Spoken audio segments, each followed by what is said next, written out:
What's up, everybody? I'm here with Katie Patrick, the Executive Director of Grove Christian Outreach Center. And I want to tell you a little bit more about Grove today, but I want you to know that we are so thankful for you givers here at Water's Edge, because just know that part of your giving goes to support the mission here at Grove. By the way, Katie, what is the mission here at Grove? What's the goal here? So our mission here at Grove Christian Outreach Center is to provide for the physical and spiritual needs of the families living here in the Grove community. And for those that don't know, Grove is a little area of James City County right before you get to Lee Hall, but after you pass Busch Gardens. Gotcha. That's who you help. Do you guys also use the phrase working poor? Or you help everybody? We help everybody, because if somebody shows up for food assistance or financial assistance or clothing for their families, we're going to assume that they need help. Yep. Because there's nothing more humbling than having to stand in line for free food. Yeah. I say it all the time. You know, people question the work of food pantries in the community. How do you know they really need help? And my reply to that is, if you're going to stand in line for free food rather than going to the grocery store to pick out what you want and pay for it in that line, then you need food. Yeah. So. Well. Okay, so tell me a little bit more about. You said you help with financial resources. You help with food resources. Tell me a little bit about both of those. So we actually have three components that are the real pillars of the work that we do here. We do the food pantry. Yep. This is just a small, tiny chunk of the food pantry. This is our staging area. Yeah, this is our staging area. Don't think we're hoarding food. We also do financial assistance. We do qualify families that are coming in for financial assistance to make sure that we're spending our donors' dollars wisely.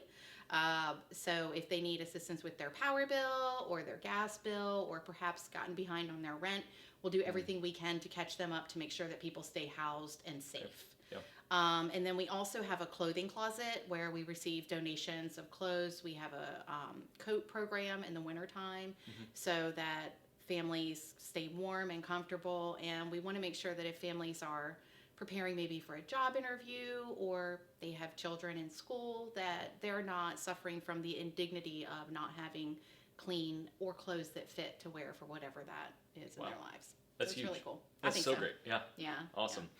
So tell us a little bit about a couple of different programs maybe you have specifically here. I know you have like the big red boxes. Is that what you call them? Like the our shoe Grove boxes? Trotter boxes. Trotter boxes. Yeah, Tell the us Grove about that. Trotter boxes. Yeah. So there's an Adopt a Box program, and anybody, whether it's a school or a business or a civic organization, can adopt a Grove Trotter box. Okay. That program has kind of been put on hold right now because of COVID-19 Sure. As businesses shut down, but we hope that it will have a big comeback when we start resuming opening businesses again. People can adopt a box, put it in their place, and they can either collect clothes or hygiene products or socks or coats or canned goods, breakfast foods. We have a lot of different campaigns as part of the Adopt a Grove Trotter Box program. It's really cool. That's great. Yeah. And so right now, is there a need for, where do you get food from? Is it primarily churches, the food bank, individuals? How does that work? Everywhere. Okay. All of the above. Yeah. So typically we are able to get most of the food that we need through our partnership with the Virginia Peninsula Food Bank. Yep. Since COVID-19 hit, they have also suffered a real struggle in getting food into their facility, and the trickle-down effect has been noticeable. Yeah. However, the Williamsburg community has really, they have gone, just a few cans from every household in the Williamsburg area has a huge impact on how we're able to serve families that don't have the opportunity to go to the grocery store. So our biggest supply lately has been from community food drives. And every time, this shelf will probably be empty by the end, it will be empty by the end of this week. And I'll walk through the facility and I will say a little prayer and say, God, something's got to change. We're going to fill these shelves back up. And it happens. Wow. God keeps providing for the center over and over again. Yeah. It's been abundant, but it's been very needed. Yeah. Very needed. Go ahead. That's great. So at this time, are you accepting personal donations? Like if my pantry is full, or I'm at the store and I'm thinking about you guys, can I personally buy food and bring it directly to here? Yeah, absolutely. Okay. And actually, that's why we have a couple in this room. There's some tables and shelves that are full of food.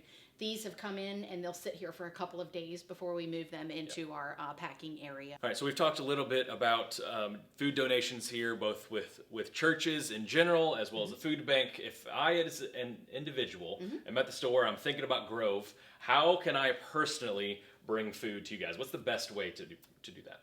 Well, the best way to do it, first check out our website, because on our website is a list of the most needed items. Okay. Because we've changed our model here at Grove, we're actually packing all the food boxes ahead of time. Okay. Where we used to have a pantry model where families could go through and select their own things. We're not able to do that because of COVID-19. So check our website to see what our most needed items are. Okay. Shop that list, add a few things to your cart. Drop them off here at the center Monday, Tuesday, Wednesday, or Friday. Please Okay. don't come on a Thursday because we're not here. Okay, great. What time is during the day? Anytime days. during the day before 4 o'clock would Okay. be good. Yeah, Awesome. there's usually somebody here, probably later, but to make sure up until 4 o'clock is the best. Awesome. That's fantastic. So I just have really just two more questions for you. Over this COVID-19, how have you guys impacted the community here? Oh, that's a really tough question to answer because you never really know the impact that you're having. Yeah. And we've been humbled a lot by that. We've changed the way that we do service, as I said, and we're allowing our families to come once a week. We've also opened our doors beyond the Grove borders, which is the first time that I Wow. think has ever happened here. Because we work so closely with other food pantries in the area, and we know that fish shut down, and that there's families that are near us that are facing struggles they've never faced before. Not only are the families that we typically serve seeing extra challenges, but families that never thought they would need a food pantry are knocking on our door. Wow. Since March 16th, we've served almost 1,500 boxes of food, and every family only gets to come once a week, and they only Wow. get one box. So Wow. we've served over 1,500 times since March Yeah. 16th, and that's a huge number for us. So when I say that God has provided, we had no idea how we'd be able to meet the demand. We knew it was going to be great. Yeah. And when I run the numbers and I see what the team here has done, I'm just wow. Yeah. I'm just wow, and I'm grateful, and we all consider it a blessing. That's So. incredible. Well, last question for you. Okay. How can we be praying for you as the executive director here, and how can we be praying for Grove as a ministry? I'm really glad that you asked that question. I just pray. I ask that you pray with me every day for wisdom, and that our choices are made for the best interest of the families that we're serving, and that we serve with grace and humility.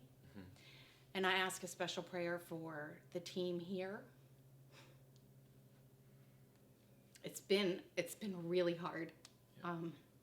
When we shut our doors to volunteers, we knew that was a big challenge, and it's a lot of work. And so I just pray for their health. I pray a special blessing over them, that the Lord continues to allow them to serve with honor and give them the grace and to protect their families in a time where they're focused most on other people. That's great. Absolutely. Well, we will certainly be praying for you. Know that Water's Edge believes in Grove, believes in you, what you're doing here, and we're so thankful for your ministry here at Grove. And to all of you who give to be a part of giving at Water's Edge Church, know that part of your giving goes directly to support what your ministry does here at Grove, and we're so thankful for you. If you say, I give big, this is a part of your impact. You are making a difference, and I love that so much. I'm so appreciative of you, and I love you so much. See y'all later.